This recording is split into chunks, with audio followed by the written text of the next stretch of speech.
सराब नगर, वो शहर जहां रंग बरसात की तरह बरसते थे, आज सब कुछ फीका पड़ा है, जैसे किसी ने आसमान से रंगों के चादर खींच ली हो। एक बुजुर्ग ने उमरू अय्यार को बुलाया, उससे मदद मांगी। लोग बहुत खौफजदा हैं। बच्चे फीके सेबों को देख रहे हैं, पूछते हैं, चचा, सेब का रंग कहाँ चला गया? बस यही तो मसला है, पूरे बाजार से रंग उड़ और गए। एक बच्ची अपनी गुड़िया को देखकर बोली, मेरी गुड़िया भी फेंकी हो गई, जैसे उसका दिल ही बुझ गया हो। सब लोग परेशानी से एक जगह जमा हो गए। वहां पर उमरू अय्यार बोला, अगर रंग कैद हो गए हैं तो उमरू उन्हें आजाद कराकर ही लौटेगा। रात के अंधेरे में जादुई जंबील खोली। चलो जंबील, देखें रंगों का चोर कहाँ छुपा है। सराब नगर, मैं तेरे रंग वापस लाकर ही सांस लूंगा। अमरू भाई, जब वापस आए तो मेरा पतंग भी नीला कर देना। नीले से भी ज्यादा खूबसूरत बना दूंगा। लगता है रंगों की खुशबू उधर से आ रही है। बियाबान की रीत भी बेरंग थी। ये जंगल तो खुद ही बेरंग हो गया। अंदर के राज कैसे उमरू रंगीन अय्यार ने होंगे? अपना एक बोलने वाला खंजर निकाला। उसने उसे रंगों का बताया चोर कि मुशरिक के पहाड़ों के पीछे क्रिस्टल गारों में छुपा है। वो बेरंग पहाड़ों से होता हुआ आगे बढ़ता गया और चलते चलते एक दरिया पर पहुंच गया। तब उमरू अय्यार ने अपना एक जादुई रंगीन आईना निकाला और दरिया की तरफ इसके रख कर दिया। तभी दरिया पर कौस कज़ाह के रंग नजर आए। उमरू अय्यार बोला, असल रंग छुप नहीं सकते, बस किसी और जाविये से नजर आते हैं। फिर उमरू ने अपनी एक जादुई चिड़िया को भेजा कि जा चिड़िया, जा और रंगों का राज देख कर आ।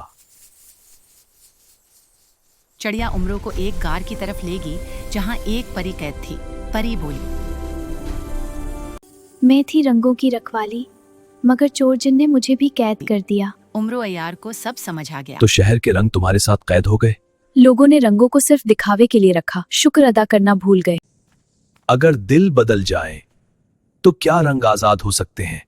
उमरू ने एक जादुई आईना निकाला, उसमें से तेज रोशनी निकली और उमरू अय्यार पलक झपकते ही वापस सराब नगर पहुंच गया और लोगों को बताया कि रंग चोर जिनने सिर्फ वही छीना जो हमने खुद संभाल कर न रखा। अब फैसला तुम्हारे हाथ में है। आईने में सबको अपना लालची और खुद हमने गर्जी वाला वाकई अक्स हद से दिखाई ज्यादा दिया। ले लिया। फिर सबने मिलकर वादा किया।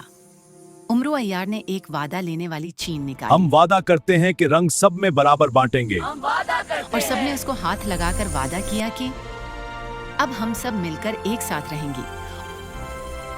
उमरू वो चेन लेकर वापस गार में देख लो आ जिन। गया और बोला, शहर ने अहद कर लिया है। जब दिल बेरंग हो जाएं, तो दुनिया के रंग भी मांद पड़ जाते हैं। क्या इस बार इंसान अपना वादा निभाएंगे? अच्छा, मैं रंग वापस करता हूँ, मगर देखूंगा कि तुम उनका हक अदा करते हो या नहीं। जिन ने रंग वापस कर दिए। उमरू अय्यार ने देखा कि सराब नगर में रंग वापस जा रहे हैं। लोग खुश हैं। उमरू वापस आया और बच्चों से बोला, अब देखो, ये हैं असली लाल सेब और पीले कीले। जब रंग वापस आए तो कहानी भी खूबसूरत हो गई। या अल्लाह, हमें हर रंग में तेरा शुक्र याद रहे।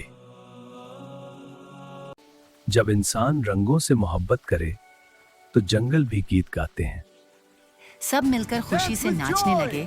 तभी एक बच्ची उमरू अय्यार के पास आई और बोली, अमरू चचा, शुक्रिया, मेरी गुड़िया फिर से खूबसूरत हो गई। रंग तो बस आईना है। रंग उस जगह ठहरते हैं जहां शुक्र और इंसाफ एक साथ रहें। ये नया खजाना भी अगले सफर का इंतजार कर रहा है। कहानी खत्म नहीं हुई, बस अगले रंगीन सफर तक रुकी है।